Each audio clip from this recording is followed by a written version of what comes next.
Sorry, I got cut off there. Um, but the question is, if this is, if God's existence is necessary, and it is impossible to think of God and without contradiction also believe or say, or both, that God doesn't exist, then how can the fool say in his heart that there is no God, that God doesn't exist? Well, Anselm says in chapter 4, there must be more than one way in which something is, quote, said in one's heart or thought. And one way to think a thing is to think the word that signifies the thing. But another way it is to understand what the thing is. God can be thought not to exist in the first way, but not at all in the second sense. That is, if we simply think the word that signifies the thing, then we can think the word God and also think that God does not exist. But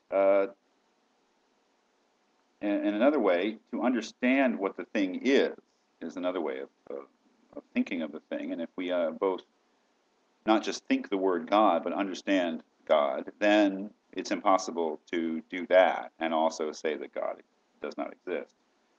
Continues, God can be thought not to exist in the first way, but not at all in the second sense. No one who understands what God is can think that God does not exist, although he may say these words in his heart with no signification at all, or with some peculiar signification. For God is that than which a greater cannot be thought. Whoever understands this properly understands that this being exists in such a way that he cannot, even in thought, fail to exist. So whoever understands that God exists in this way cannot think that he does not exist.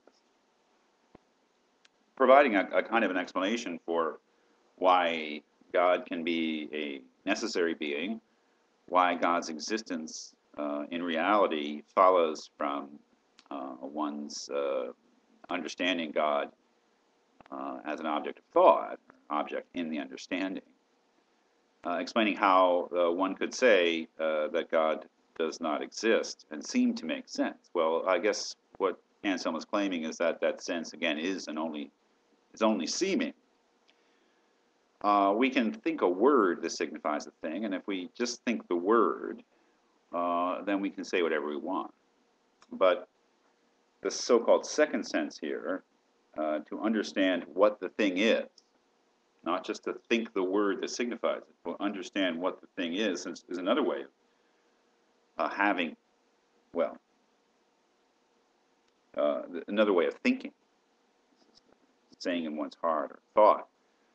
And that if we truly understand what the thing is, then in the case of God, we cannot say then that God does not exist, because if we truly say, if we truly think and understand God, we also at the same time understand that he exists and that his existence is necessary, not contingent, not accidental, again, like our own existence. Well, this is really quite interesting, isn't it? I don't know, what have we found out? Have we just found out that God exists? No, the rest of the Proslogion goes on to describe what can be described of a perfect being like God. But this short argument has supposedly revealed some things to us about the world, and purely through argument. You can close your eyes with this argument. This is an argument that's purely conceptual and that does not refer to any details of our experience. It asks us to think in purely abstract terms, and what it claims is that out of this pure process of thinking, that knowledge of the world emerges, that we understand at the very least that God exists.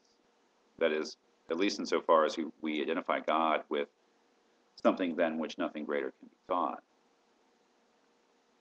That is, if we can think that and think about thinking that, then we also come to the firm conclusion that such a being also exists in reality. Again, seemingly, because if we were to try on the opposite hypothesis, that we can think of this something than which nothing greater can be thought, but it exists only in the understanding and not in reality, then that involves us in a contradiction. It would involve us having to say that we were both thinking of something than which nothing greater can be thought, and at the same time thinking of something than which a greater can be thought. Some form of contradiction, logical contradiction, which leads to an absurd conclusion, so we have to sort of take the other hypothesis that this object which exists in our understanding also exists as an object in reality, I suppose, imagine, independent of our understanding, apart from our understanding. So let's take a look then in the next video at what Goneril has to say in criticism of this argument.